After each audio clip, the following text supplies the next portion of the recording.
ایک ایسے اللہ کے ولی جو اپنے قبر میں زندہ چلے گئے اور آپ کے اوپر کئی جادوگروں نے مل کر جادو کا حملہ کیا، پھر ایسا کیا ہوا کہ وہ لوگ مسلمان ہو گئے؟ تو ان ولی اللہ کے بارے میں زیادہ جاننے کے لیے یہ ویڈیو آپ شروع سے آخر تک ضرور دیکھیں۔ السلام علیکم دوستو، اس وقت میں موجود ہوں کڈپہ کے ایک بہت بڑی درگاہ شریف میں۔ آپ دیکھ سکتے ہو پیچھے سرکار کا آستانہ ہے۔ تو دوستو آج کے اس ویڈیو میں آپ لوگوں کو درگاہ شریف کا زیارت کراؤں گا۔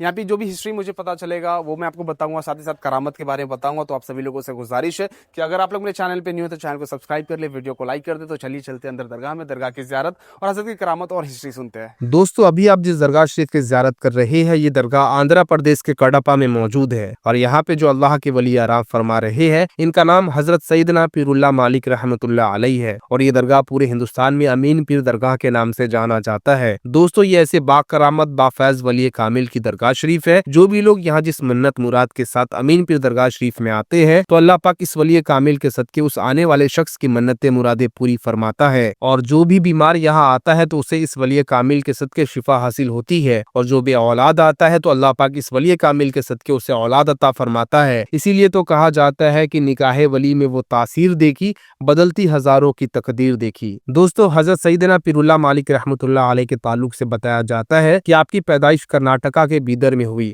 اور 9 سال کی عمر میں آپ حافظ قرآن بن گئے۔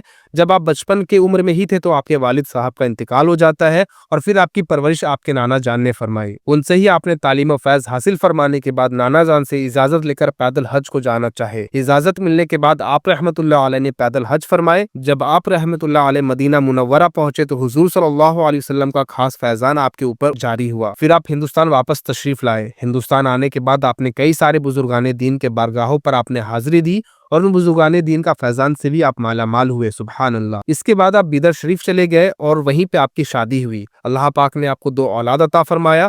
کچھ دن بیدر شریف میں رہنے کے بعد آپ رحمت اللہ علیہ کے دادا جان نے آپ رحمت اللہ علیہ کو بصارت دی کہ آپ نیک نام آباد چلے جائیں اور وہاں جا کر دین کی تبلیغ کرے۔ دوستو نیک نام آباد آج کڈپہ کے نام سے جانا جاتا ہے، اور آج سے تقریباً 400 سال پہلے کڈپہ کو نیک نام آباد کے نام سے جانا جاتا تھا۔ تو حضرت پیر اللہ مالک رحمۃ اللہ علیہ اپنے اہلیہ، اپنے بچوں اور اپنے کچھ مریدوں کے ساتھ کڈپہ تشریف لے جاتے ہیں، اور جب آپ کڈپہ تشریف لائے تو اس وقت یہاں پر بہت سارے جادوگر رہا کرتے تھے، اور لوگ یہاں پر بتوں کی پوجا کیا کرتے تھے۔ آپ نے وہاں کے لوگوں کو دین اسلام کی دعوت دی، بہت سارے لوگ آپ کے ہاتھوں کلمہ پڑھ کر مسلمان ہو گئے۔ یہ بات جب وہاں پہ رہنے والے جادوگروں کو پتا چلا تو کئی جادوگروں نے مل کر آپ کے اوپر جادو کا حملہ کیا، لیکن یہ جادو حضرت کے اوپر اثر نہیں کرتا تھا۔ جب یہ سارے جادوگر ناکام ہو گئے تو راجا کے فوج کے ذریعے حضرت کے اوپر حملہ کر دیے، پھر بھی وہ ہار گئے، اور تھک ہار کر حضرت کے بارگاہ میں حاضر ہوئے اور کہنے لگے کہ آپ سچے ہیں تو کچھ کرامت دکھائیے، آپ اس زمین کے اندر زندہ چلے جائیے اور 3 دن تک آپ زندہ رہے تو ہم اسلام قبول کر لیں گے۔ تو اسی جگہ پہ حضرت نے 10 محرم کے دن ایک نعرہ لگایا تو زمین پھٹ گئی۔ پھر اس کے بعد آپ اندر تشریف لے گئے۔ 3 دنوں کے بعد لوگوں نے دیکھا کہ آپ زمین کے اندر زندہ ہے اور اللہ کی عبادت کر رہے ہیں، سبحان اللہ، اور یہ کرامت دیکھ کر وہاں کے لوگ مسلمان ہو گئے۔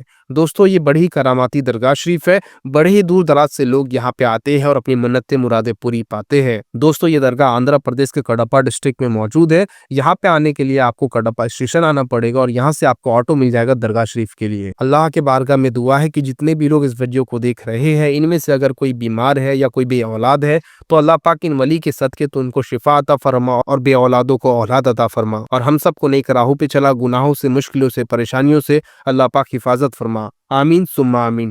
دوستو آپ لوگ بھی کمنٹ میں آمین ضرور لکھیں، نہ جانے کہ اس کی آمین قبول ہو جائے اور ہم سب کی منتیں مرادیں پوری ہو جائیں۔